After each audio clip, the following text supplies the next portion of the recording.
Hello, welcome to a Friday afternoon edition of Mornings with Stanley. I could have done this earlier, but I didn't. It's my day off. Anyway, got up almost my normal time and did the rowing and took the dogs for a walk. And then checked the sprinklers because I need to change the sprinkler heads. And I think some of them are going to be beyond my expertise. I think you're gonna have to get somebody professional to come and change them.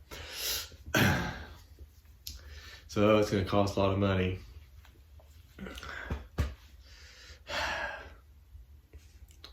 Anyway, what else is going on? Other than that, not much. Just kind of hanging out on my day off. Stanley's here. Lucy's in the other room.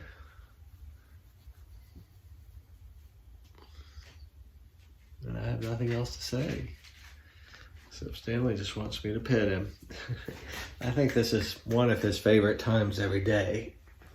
He knows that I'm going to pay attention to him, at least for a minute or two.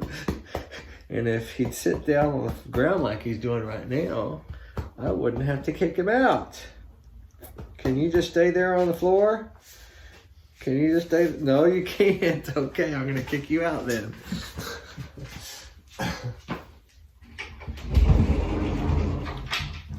He probably doesn't like staying on the floor anyway. So anyway, here is our reading. This is Friday of week 38. The kingdom of his beloved Son. He has delivered us from the dominion of darkness and transferred us to the kingdom of his beloved Son, in whom we have redemption, the forgiveness of sins. That's Colossians 1:13 and 14. Note, in whom we have redemption, not merely through whom. If you do not pass the through whom to the in whom, there is no redemption. The through is outside us in history, but the in is inside us in experience. The historical must become the experiential, or it isn't redemption. Accept in potentiality, not in actuality. I can accept the through whom without personal self-surrender, but I cannot accept the in whom without personal self-surrender. The unsurrendered self, acting as God, creates a dominion of darkness. They are fumbling and stumbling in the dark with this business of living. The universe doesn't back their being God, so none of their sums add up to sense, only nonsense. Then comes the great self-renunciation, self-surrender. We renounce self and we receive God. Then God, and God only, delivers us from the dominion of darkness.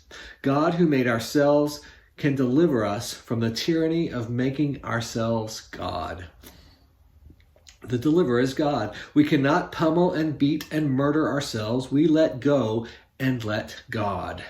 God delivers and God transfers us to the kingdom of his beloved Son. There everything is light and everything adds up to sense. The center of that transference is the forgiveness of sins. Many want redemption without forgiveness of sins. They would like to add virtue to virtue and thus be redeemed. It can't be done. That is trying to get blood out of a turnip, virtue out of unsurrendered, hence unforgiven self. The unsurrendered self invades all the added virtues and turns them into vices. The self and its sin must be surrendered. Then forgiveness, reconciliation, redemption, and the kingdom of his beloved Son can be ours. Here's our prayer for today. O beloved Son, to be in you is to be in your kingdom, and to be in your kingdom is to be in life, in freedom, in everything. Here I sing and dance and rejoice as a little child. Here I am calm with the wisdom of God. I thank you. Amen. And our affirmation for the day.